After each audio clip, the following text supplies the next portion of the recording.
বাবা আমরা শুধু আমাদের কষ্টটা অনুভব করি না মা? এ মনে করে আমার বেশি কষ্ট, সে মনে করে আমার বেশি কষ্ট, সে ভাবে আমার মতো কষ্ট আর কারণ নাই। আমরা প্রত্যেকের নিজের কষ্টটাকে অনুভব করি, কিন্তু মাথায় রাখবেন আমরা যদি আমাদের কষ্টটা অনুভব করি, একবার ভগবানের কথা ভাবুন তো, গোবিন্দের কথা চিন্তা করুন, তার জীবনের কষ্টটা একবার অনুভব করুন। জন্মানোর আগেই তার মাতা পিতাকে কারাগারে আবদ্ধ করে দিলেন কে? মামা। মামা আবদ্ধ করলেন মা দেবকী বোনকে। কেন? অষ্টম গর্ভের সন্তান আমার মৃত্যুর কারণ। তাহলে গোবিন্দ আসার আগে থেকেই শুরু হলো তার যন্ত্রণা। মা বাবার কারাগারে আবদ্ধ হলো, সন্তান জন্ম নিতে না নিতেই মায়ের স্তনদুগ্ধ পেল না, মায়ের আদর ভালোবাসাও পেল না। গোবিন্দ মাথায় করে চলে গেল গোকুলে। গোকুলে যাওয়ার পর সেখানে লালিত পালিত হলো মা যশোমতী নন্দ মহারাজের কাছে। কিন্তু সেখানেও শান্তি ছিল না মা। সেখান থেকে যখনই গোবিন্দ গোঠে যেত, তখনই কংস মহারাজ একবার অগাসুর, একবার বগাসুর, একবার একে একবার তাকে সদা সর্বদাই কৃষ্ণকে প্রাণে মারার চেষ্টা করে গেছে। বলুন তো, যিনি বিশ্ব ব্রহ্মাণ্ডের মালিক, তার জীবনের কত কষ্ট। আমরা তো ভাবি আমারই মনে হয় বেশি কষ্ট। একবার ভগবানের কথা চিন্তা করুন, যুগে যুগে জীবের কল্যাণের জন্য, জীবের মঙ্গলের জন্য, ধর্মকে রক্ষা করার জন্য তিনি বারবার এসেছেন ধরাতে, আর জীবকে দেখিয়ে গেছেন, বুঝিয়ে গেছেন, ওরে জীব, যদি সঠিক ধর্মের পথে তুমি থাকতে পারো, তাহলে কোনো ব্যক্তি, কোনো শক্তি তোমাকে কোনোদিন টলাতে পারবে না। কংস মহারাজ রথ পাঠিয়ে দিল, কানাই বলাইকে ধরে নিয়ে এসে ওকে প্রাণে মারবো। বৃন্দাবনে আবার মা বাবাকে হারালেন চিরতরে ভগবান। মা বাবাকে হারিয়ে, মা বাবাকে কাঁদিয়ে, ব্রজবাসীকে কাঁদিয়ে চিরতরে মথুরায় চলে গেল। সেখানে গিয়ে সে তার দায়িত্ব পালন করলো। কি দায়িত্ব? মা বাবা, যে মাতা দেবকী আর বসুদেব কারাগারে আবদ্ধ ছিল, কংসকে বধ করে সেই মা বাবাকে মুক্ত করে দিলেন ভগবান পুত্র হয়ে। তারপর তিনি গুরুকুল থেকে শিক্ষা গ্রহণ করে চলে গেল দ্বারকায়। ধর্ম রক্ষার কারণে, ধর্মকে রক্ষা করতে গিয়ে কুরুক্ষেত্রে যুদ্ধ হলো। সেই যুদ্ধে যখন ধর্মের জয় হলো, মাতা গান্ধারীর অভিশাপে এত বড় দ্বারকাধীশ সমুদ্র তলে নিমজ্জিত হলো, আর বেদের হাতে ভগবান কৃষ্ণচন্দ্র প্রাণ হারালো। নিতাই গৌর হরি। আমরা শুধু আমাদের কষ্টটা ভাবি মা। আমি বড় যন্ত্রণায় আছি, দুঃখে আছি ভাই। চিন্তা করে দেখুন একবার, করুণাময় দয়াল নবদ্বীপ চন্দ্র গৌর সুন্দর কত লাঞ্ছনা গঞ্জনা সয়েছে। সেই সময়ে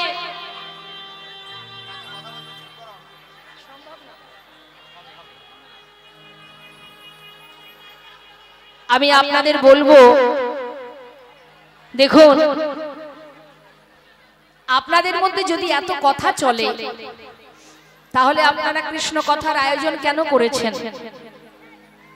কেন লীলা কথা শোনার জন্য কষ্ট করে এসেছেন? এইটুকু আমাকে বলবেন। শুধুমাত্র ভিড় করে বসে থাকলেই তাতে কোনো লাভ নেই। যে জন্য বসে থাকা, সেটার যদি, সেই দিকে যদি আমাদের লক্ষ্য ধ্যান মনোভাব না থাকে, বসে থেকে তো লাভ নেই। কিছু মনে করবেন না, এই কথাগুলো বলার এটাই কারণ, 64 প্রকারের অপরাধ আছে মা। আমরা এখানে এসেছি হরিনাম কৃষ্ণ কথা শ্রবণ করে নিজের জ্বালায়, যে ত্রিতাপ জ্বালা থেকে একটু হলেও সুখ পাওয়ার জন্য। কিন্তু যদি আপনারা এখানে বসেও যে যার মনের খুশিতে গল্প করতে থাকেন, তাহলে কৃষ্ণ কথা শোনার হবে না, আর পাপ তাপও দূর হবে না। 62 প্রকারের অপরাধ ভগবান ক্ষমা করেন, দুটো অপরাধ তিনি ক্ষমা করেন না। এক হচ্ছে নাম অপরাধ, আরেকটি হলো বৈষ্ণব অপরাধ। তা মনের সুখে আপনারা যে গল্প চালিয়ে যাচ্ছেন, এতে কি হচ্ছে? নাম অপরাধী হচ্ছেন, বৈষ্ণব অপরাধী হচ্ছেন, যেটা ভগবানও ক্ষমা করতে পারেন না।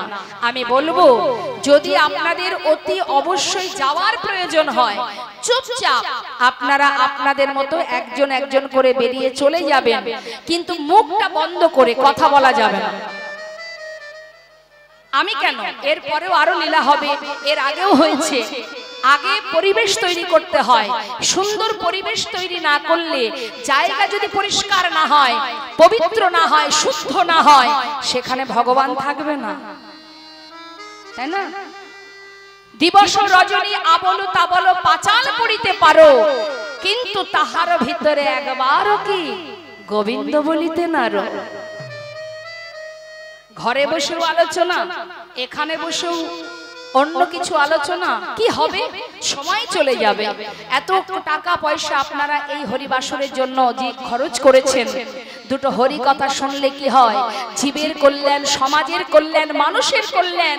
আপনি নিজেকে জানতে পারবেন, চিনতে পারবেন, আপনি কে, আপনার পরিচয় কি, এটা জানার জন্যই এত টাকা খরচ করে হরিবাসর করা। সবাই তো আমরা জ্ঞান শূন্য হয়ে অজ্ঞানতার অন্ধকারে ডুবে পড়ে আছি। এই অজ্ঞানতার অন্ধকার থেকে আলোর পথ দেখাবার জন্যই হরিবাসর। হরি কথা শোনো, তাতে তোমার মঙ্গল, তোমার কল্যাণ। এখানে বসে গল্পটুকু না করলেই কি নয়? একটু শান্ত হয়ে চরণ ধরে মিনতি করছি আপনাদের, কথা বলবেন না, মন দিয়ে শুনুন। যদি মনে হয় আপনার জরুরি যাওয়ার, আপনি যাবেন, কিন্তু না, শব্দ হবে না, চুপচাপ আপনি উঠবেন, চলে যাবেন। চরণ ধরে বলছি মা, হ্যাঁ, কথা না, যেন পাপ ছাড়াতে এসে পাপ জড়িয়ে না যায়, এই দিকে ধ্যান দেবে। আমরা জানতে অজান্তে পাপ করেই যাচ্ছি, জানি না কোথায় আমাদের গতি হবে, আদৌ আমাদের কৃষ্ণ কৃপা হবে কিনা। একটুখানি যদি এগিয়ে যেতে পারি, পিছিয়ে তো যাব না। একটুখানি যদি শুনতে পারি, তবে আমরা এগিয়ে থাকবো, পিছিয়ে যাব না। সেই দিকে একটু লক্ষ্য রাখতে হবে। কি হবে? এখন আছি, একটু পরে চলে যেতে পারি। আমরা জানি না, পরীক্ষিত জানতেন তিনি ভাগ্যবান ছিলেন, তিনি জানতেন তিনি 7 দিন এখনো বাঁচবেন। আমরা তো কেউ গ্যারান্টি দিতে পারছি না যে এখন আছি, একটু পরেও আমি থাকবো। তাহলে আমাদের কি করা উচিত? হ্যাঁ, আজ ভগবান কৃষ্ণ আর বলরাম দুজনে চলে গেল। যেই না চলে গেল, বৃন্দাবন কৃষ্ণ বিরহে কাতর। সুদামার বাবা মটুকমণি চিন্তায় পড়লেন, কানাই যদি চলে যায়, আমার ছেলে যে কানাই ছাড়া এক মুহূর্ত থাকতে পারে না, তাকে আমি কি করে বাঁচিয়ে রাখবো? এদিকে ভগবান কংসকে বধ করে মাতা দেবকী বসুদেবকে মুক্ত করে সবাইকে উদ্ধার করে তিনি গেলেন গুরু আশ্রমে, গুরুকুলে, শান্তিপুনি মুনির আশ্রম। অনাদি আদি বিশ্ব ব্রহ্মাণ্ডের মালিক আপনি আচরি ধর্মজীবকে শেখায়, নিজে আচরণ করে শিক্ষা দিলেন, ওরে জীব, আমি যেমন গুরুচরণ আশ্রয় করেছি, তোরাও একবার গুরুচরণ আশ্রয় কর। গুরুচরণ আশ্রয় করলে কি হবে? আশ্রয় করিয়া ভজে তারে কৃষ্ণ নাহিতা যার সম্মরে অকারণ। এখন খবর পেয়েছে বৃন্দাবনবাসী যে গোবিন্দ মথুরা থেকে গুরু আশ্রমে এসেছে। খবর পাওয়া মাত্রই সুদামার পিতা মটুকমণি তিনি তার পুত্রকে নিয়ে চললেন ওই গুরুকুলে। কেন? সেখানে গেলে কানাইকেও পাবে, আবার শিক্ষাও পাবে। তাই সুদামাকে নিয়ে যাচ্ছে গুরুকুলে। মহাজন পদাবলিতে বললেন, শিক্ষার উদ্দেশ্যে আজি তাহায় চলিল, শিক্ষার উদ্দেশ্যে আজি তাহায় চলিল। বহুদিন পরে ভাই কানাইকে পাইল, বহুদিন পরে ভাই কানাইকে পাইল। তাহায় আনন্দ ধরে না, আনন্দ ধরে না, আনন্দ ধরে না, আনন্দ ধরে না। ভাই কানাইকে কাছে পেয়ে আনন্দ ধরে না, ভাই কানাইকে কাছে পেয়ে আনন্দ ধরে না। বহুদিন পরে ভাই কানাইকে পাইল, বহুদিন পরে ভাই কানাইকে পাইল। প্রাণ গোবিন্দকে কাছে পেয়ে, বন্ধুকে কাছে পেয়ে আনন্দ ধরছে না। মাগো, এটা সত্য কথা। ভগবানের দর্শন পেলে, ভগবানের কথা শ্রবণ করার জন্য আমাদের মনে একটু আনন্দ হয়। এই যে 1 বছর ধরে এই স্থানে হরিনাম হবে বলে তার আয়োজন হচ্ছে, বাড়িতে বাড়িতে কমিটির ভক্তরা যখন হাতে পায়ে ধরে কিঞ্চিত কিঞ্চিত ভিক্ষা করেছে আর সবাইকে বলেছে অমুক দিন এই কয়েকদিন ধরে এখানে হরিনাম সংকীর্তন হবে, সাধু গুরু বৈষ্ণব আসবে, ভক্ত সমাগম হবে, হরিনাম কীর্তন হবে, তোমাদের সবার নিমন্ত্রণ। একবার বলুন তো বাবা, মনে কি আনন্দ হচ্ছিল না যে আবার আমরা সবাই একসঙ্গে হরি কথা কৃষ্ণ কথা শুনবো, সাধু সঙ্গ পাবো, বৈষ্ণব সঙ্গ পাবো। শাস্ত্রে বললেন সাধু সঙ্গ সর্বশাস্ত্রে কয়, লব মাত্র সাধু সঙ্গে সর্বসিদ্ধি হয়। বৈষ্ণব সঙ্গ সাধু সঙ্গের মহিমা আপনাদের ছোট করে একটু বলি বাবা। সাধু সঙ্গ করলে, ভক্ত সঙ্গ করলে তার কি লাভ? আমা একটু আমার দিকে তাকাবেন। ষড় গোস্বামীকে আমরা সবাই জানি, তার মধ্যে এক গোস্বামী যার নাম রঘুনাথ দাস গোস্বামী। এই রঘুনাথ দাস গোস্বামীর পিতা ছিলেন জমিদার। এটা কিন্তু কোনো গল্প নয়, মাথায় রাখবেন। ষড় গোস্বামীর মধ্যে একজন গোস্বামী, অর্থাৎ গল্প হতে পারে না, তাই তো? তার ঘর কোথায় ছিল? আপনি যদি ব্যান্ডেল থেকে বর্ধমানের দিকে যান, একটা স্টেশন আছে যার নাম আদিসপ্ত গ্রাম। এই আদিসপ্ত গ্রামে গোবর্ধন দাস বড় জমিদার, তার ছেলে হচ্ছে এই পুত্র রঘুনাথ দাস, যিনি হরিদাস ঠাকুরের কাছ হতে দীক্ষা মন্ত্র গ্রহণ করেছিলেন। তা সেই রঘুনাথ দাস জন্ম হওয়ার পর মা বাবার মনে বড় আনন্দ। কি আনন্দ? যে না, আমার বংশে এই জমিদারি রক্ষা করার জন্য ভগবান একটা পুত্র দিয়েছে। হরি বল। আমরা তো এই জন্যই আনন্দ পাই, আমাদের যদি একটা ছেলে হয় আমরা গর্ববোধ করি না যে আমার বংশে বাতি হয়েছে একটা, আমার বংশ রক্ষা হবে, ইত্যাদি ইত্যাদি কত ভাবনা আমাদের বাবা। এখন গোবর্ধন দাসের মনে সেই আনন্দ যে আমার জমিদারি রক্ষা হবে, আমার ছেলে হয়েছে একটা। কিন্তু তিনি ছিলেন ধার্মিক, তিনি একটু ভক্তি মার্গে ছিলেন বলে তাই তার স্ত্রীকে বলছে, দেখো আমরা যেমন ভগবানকে ভালোবাসি, আমার সন্তানের যেন কৃষ্ণ পদে মতিগতি হয়, তাই তুমি এক কাজ করবে, ঘরে রাখলে কখনো ভক্তি তৈরি হবে না। এ কথা সত্য মা। আপনি বাড়ি বসে ভাববেন যে আমার ছেলে মেয়ের যেন কৃষ্ণ পদে মতিগতি থাকে, সে সারা রাত ধরে মোবাইল দেখবে, আপনি বলবেন একটু কি ভগবানের নাম করতে পারিস না, একটু কি ভগবানের পুজো করতে পারিস না? আপনারা বলেন তো, কি বলে? রাখো তো, সময় আছে নাকি? আমাদের যখন সময় হবে তখন ভগবানকে ডাকবো, তোমাদের এখন সময় হয়েছে, তোমরা করো। সমস্যাটা কোথায় জানেন? আমরা ছোট থেকে সেই শিক্ষাটা দিইনি, যার কারণে আজ আমাদের এমন কথা শুনতে হচ্ছে। যা করতে হবে শিশুকাল থেকে করতে হবে। বাচ্চা যখন বুঝতে শিখবে না, এই যে ছোট্ট বাচ্চা, ও বোঝে না কিছু, ও ধর্মের কিছু বোঝে না, তবু তো বসেছে। এই যে বসেছে, বুঝুক বা না বুঝুক, শুনছে তো, এর একটা গুণ আছে মা। তাই সেই ছোট্ট শিশুকে নিয়ে প্রতিদিন গোবর্ধন দাসের স্ত্রী যেখানে সাধু সঙ্গ ভক্ত সঙ্গ হয় নিয়ে যায়। বাচ্চা কিছু বোঝে না, ছোট্ট শিশু মায়ের কোলে বসে, কিন্তু দেখতে তো পায়। কি দেখতে পায়? কেউ হরিনাম শ্রবণ করে কাঁদছে, কেউ বা ধুলায় গড়াগড়ি দিচ্ছে, কেউ বা আবার একে অপরকে আলিঙ্গন করছে। শিশু কিন্তু বসে বসে এগুলো দেখে। এবার যখন একটু বড় হয়েছে, তার মনের ভিতরে প্রশ্ন জেগে গেছে। কি প্রশ্ন? এরা কেন এমন করে? কেন এমন করে জড়িয়ে ধরে কাঁদছে? কেন মুখে কৃষ্ণ কৃষ্ণ বলে কাঁদছে? কেন এমন করে মাটিতে গড়াগড়ি দিচ্ছে? কার কথা শুনে এমন করছে? ছোট্ট শিশু, তার মনের মধ্যে প্রশ্ন। শিশু কাল থেকে শুনছে তো, শুনতে শুনতে যখন একেবারে পরিপূর্ণ যৌবন বয়স হয়েছে, মা ছেলে হয়ে গেছে পথের পাগল। হরি বল। পথের পাগল মানে তার মনে প্রশ্ন, যে মানুষটাকে চোখে দেখা যায় না, যার কথা শুনে জগতের জীব পাগল হয়ে যায়, চোখে না দেখে যার প্রতি মানুষের এত গভীর ভালোবাসা, সেই মানুষটার রূপের কথা, গুণের কথা না দেখে যদি মানুষ পাগল হয়, না জানি সাক্ষাৎ দর্শন আরো কত সুন্দর। শিশুকাল থেকে যে মানুষটার কথা শুধু শুনে গেলাম, আমি তাকে সাক্ষাৎ দেখতে চাই। এই যে মনে বাসনা তাকে সাক্ষাৎ দর্শন পাবে শুনে পাগলের মতো ঘুরতে দেখে গোবর্ধন দাসের চিন্তা শুরু হয়ে গেছে। মা কি ছেলে যদি পথে পথে কৃষ্ণ কৃষ্ণ বলে ঘোরে, আমার এই সম্পত্তি, আমার এই বিষয়, আমার জমিদারি কে দেখবে? ও ছাড়া তো আর কেউ নেই। বড় চিন্তায় এলাকাবাসী বিধান দিলেন, এক কাজ করো, ছেলে পথে পথে ঘুরছে, কৃষ্ণ কৃষ্ণ বলে কাঁদছে, ওকে যদি নিজের কাজে রাখতে চাও তাহলে একটা বিবাহ দিয়ে দাও।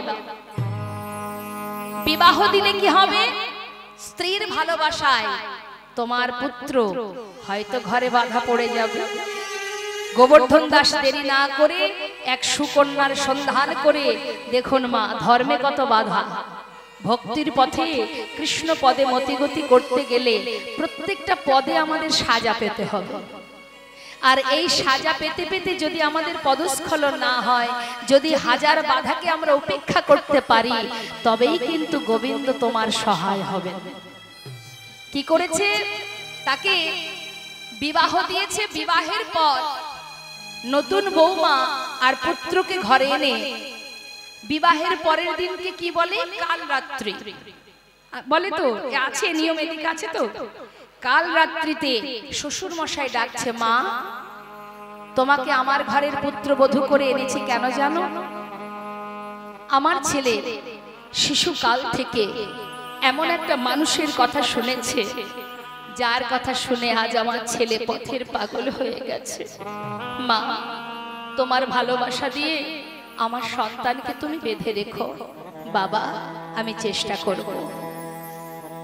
চলে গেল কাল রাত্রি, এলো ফুল সজ্জা রাত।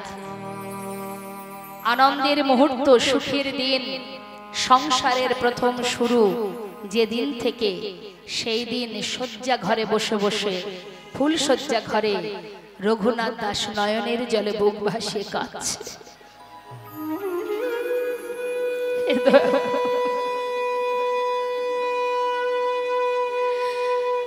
কঠিন পরীক্ষায় ফেলেছো তুমি আমায়। শিশুকাল থেকে শুধু তোমার কথা শুনেছি,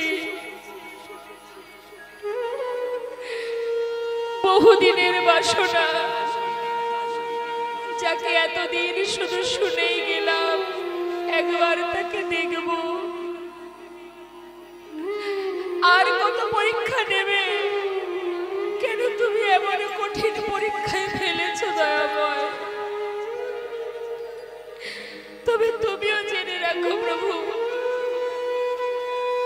যেমন ভাবেই আমায় পরীক্ষা করো না কেন, আমি তোমার কাছে যাবই দয়াময়, তোমার কাছে আমি যাব। স্বামীর চোখে জল দেখে নতুন বউ সরোজ জিজ্ঞাসা করছে, স্বামী আজকের আনন্দের দিনে তুমি কাঁদছো কেন? সরোজ তোমার কাছে একটা প্রশ্ন করব, উত্তর দেবে? বলো স্বামী। আচ্ছা সরোজ, বিবাহের পর তুমি এই ঘরে এলে, এই ঘরের কে হও তুমি? আমি আমি কুলবধূ। আমার কে হও? আমি তোমার সহধর্মিণী। ঠিকই বলেছ। আচ্ছা সরোজ, যে সহধর্মিণী হয় তার করণীয় কি হয়, কর্তব্য কি হয়? স্বামী আমি তো জানি না, গুরুজনের মুখে শুনেছি সহধর্মিণীর কাজ এটাই, স্বামী যদি ধর্মের পথে এগিয়ে যায়, সহধর্মিণীর কাজ হলো সেই পথে সহায়তা করা। হরি বল, হরি বল। সরোজ তুমি ঠিক বলেছ। সরোজ আজ আমি তোমার কাছে একটা জিনিস চাইবো, দেবে? বলো স্বামী। তুমি তো আমার সহধর্মিণী, পারবে সরোজ? পারবে আজ আমার ধর্মের পথে সহযোগিতা করতে? মানে তুমি কি বলতে চাইছো স্বামী? সরোজ চিরতরে, চিরকালের জন্য, সারা জীবনের মতো এই ঘর থেকে আমাকে একেবারে পথের বাহিরে করে দাও সরজু। চারিধারে প্রহরী রেখেছি আমার পিতা, আমি তোমায় ছেড়ে যেতে পারবো না। তুমি আমার হাত ধরে জনমের মতো আমাকে বাহির করে দাও। সরজু কাঁদছে মা, ফুলশয্যা ঘরে বসে কাঁদছে আর বলছে স্বামী আমি কি করব, আমি কি শুনলাম, কি করা উচিত আমার? একদিকে শ্বশুরের বাক্য, মা তোমার ভালোবাসা দিয়ে আমার সন্তানকে ঘরে বেঁধে রেখো, স্বামীর বাক্য চিরতরে বিদায় দিয়ে দাও। আমি কোন পথে যাব তুমি বলে দাও দয়াময়। সরজু ফুলশয্যা ঘরে বসে কাঁদছে। কিছু সময় পর চিন্তা করলেন, সবার কথা জীবনে অমান্য করা যায়, শ্বশুরের কথাও অমান্য করা যায়, স্বামীর কথাও অমান্য করা যাবে না। স্বামী আমার হাত ধরো, আমি তোমাকে ঘর থেকে বিদায় দিয়ে আসি। সেই হাত ধরে সরজু ফুলশয্যা রাত্রে স্বামীর হাত ধরে যখন বাহির হয়েছে, চারিধারে প্রহরীরা দেখছে দুজনে একসঙ্গেই আছে, তাই তারা নিশ্চিন্ত মনে যে যার ঘরে গিয়ে ঘুমিয়ে পড়েছে। মধ্যরাত্রে সরজু তার স্বামীর হাত ধরে ঘরের বাইরে এসে পথের ধারে স্বামীর চরণটা জড়িয়ে ধরে কাঁদছে। স্বামী আজ তুমি আমায় ছেড়ে চিরতরে বিদায় নেবে, তবে তোমার হৃদয়ে যে শুদ্ধ প্রেম জেগেছে, যে ভালোবাসা জন্মেছে, হৃদয় মাঝে গোবিন্দ প্রেম, সে এমনই শুদ্ধ, এমনই স্বচ্ছা। এই শুদ্ধ প্রেম একদিন তোমাকে গোবিন্দ চরণে পৌঁছে দেবে। আর যেদিনই তুমি তার দেখা পাবে, শুধু সেই দিন এই অভাগিনী রে একবার করো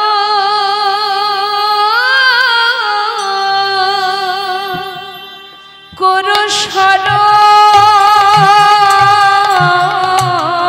সেদিনে অভাগিনীকে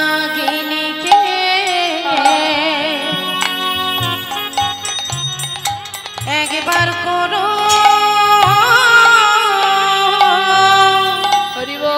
করো স্মরণ, যেদিন পাবে তুমি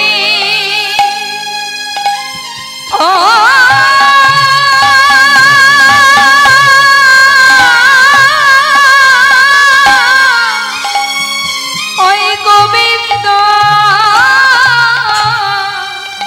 গোবিন্দ চরণ, সেদিন অভাগিনী রে একবার করো স্মরণ। যেদিন পাবে তুমি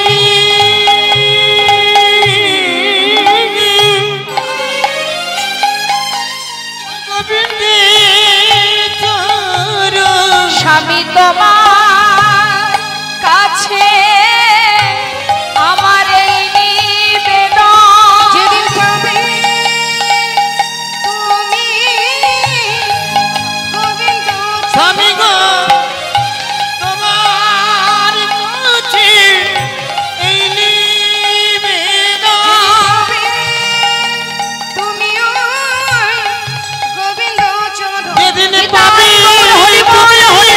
গোবিন্দ চরণ, তোমার কাছে নিবেদন, যেদিন পাবে তুমি গোবিন্দ চরণ, তোমার কাছে নিবেদন, সেদিনে অভাগিনীকে করো স্মরণ। শ্রীমতী রাধারানী আয়ানের ঘরণী হয়ে জগজ্জীবকে শিখিয়ে গেছে, ওরে জীব বাদিনীর ঘরে থেকেও কৃষ্ণ ভজন করা যায়। আমি সংসারে কর্ম করেছি, রন্ধন করেছি, শাশুড়ির লাঞ্ছনা ননদিনীর গঞ্জনা সয়েছি, তার মধ্যে দিয়েও আমি গোবিন্দ ভজন করেছি। তাই তুমি তোমার জীবনের যে পরিস্থিতি আসুক না কেন, এই সময়ে এই সুযোগে যদি তুমি সাধু সঙ্গ করতে পারো, ভক্ত সঙ্গ করতে পারো, ভক্তের চরণধুলি অঙ্গে মাখতে পারো, বদনে হরিনাম করতে পারো, আর কিচ্ছু করতে হবে না। তাই ঘোর কলিযুগে কলির প্রকোপে পড়লে হবে না মা। কারণ আমাদের মাথায় রাখতে হবে আমরা মনুষ্যকুলে জন্ম পেয়েছি, আমাদের ধর্ম কি, কি আমাদের করণীয়? আমাদের সংসার জীবনে শুধুমাত্র এই ঘর বাড়ি বিষয় সম্পদ এটা করাই আমাদের কাজ নয়। আমরা ভগবানের কাছে বলেছিলাম তুমি আমাদের মানবকুলে জন্ম দাও যাতে কৃষ্ণ ভজন করতে পারি। পশুকুলে জন্ম দিও না, বৃক্ষকুলে জন্ম দিও না, এ বড় যন্ত্রণার জনম যদি দেবে তাহলে মানব কুলে দাও। মানব দেহ পেলে তোমার নাম গুণগান গাইব, তোমায় সেবা দেব, তোমায় দর্শন করব, কথা দিয়েছিলাম। এই কথা দিয়ে তবে পৃথিবীতে এই মানব দেহটা আমরা পেয়েছি মা।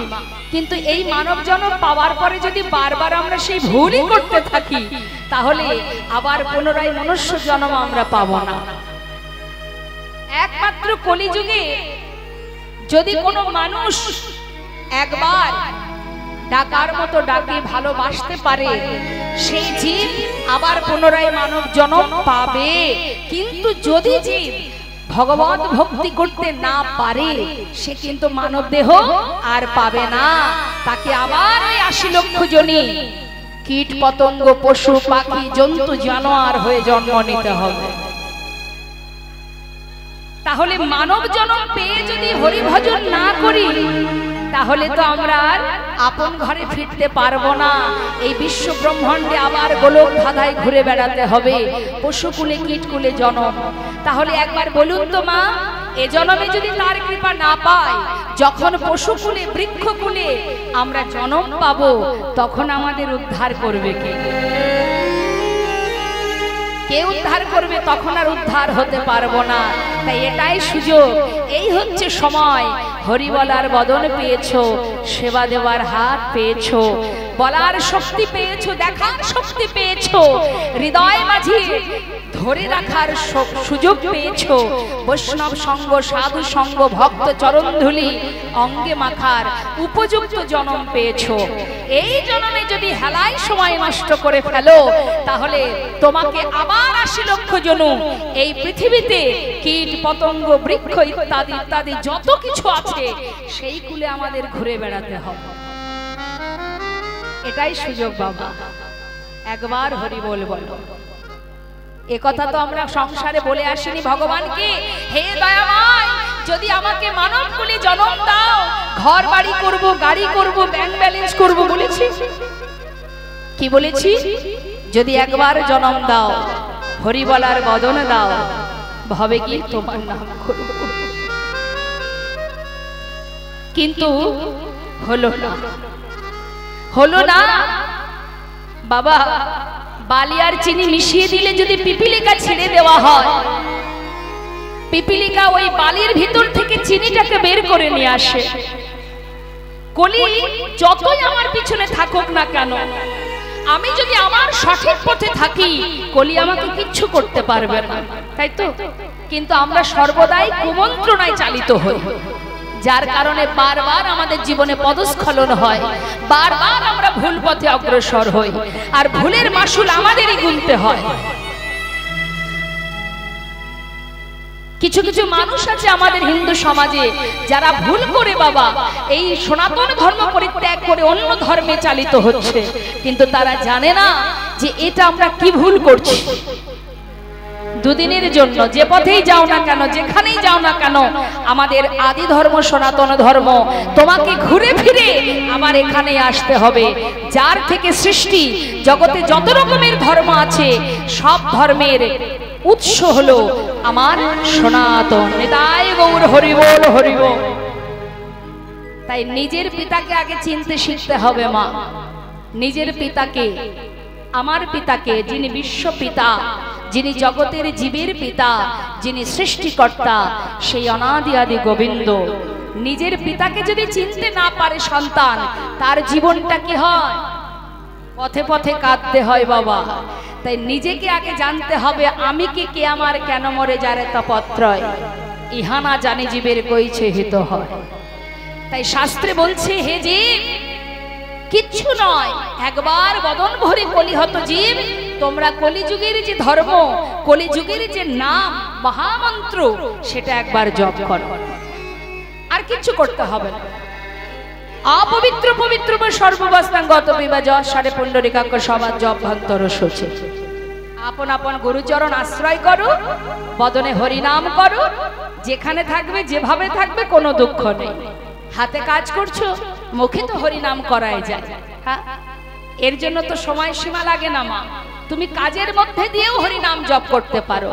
নিয়মিত যদি হরিনাম জপ করা যায়, হরিনাম মহামন্ত্র জপ করে হরিদাস ঠাকুর যদি নামাচার্য হতে পারে, তুমি কেন তার কৃপা লাভ করতে পারবে না?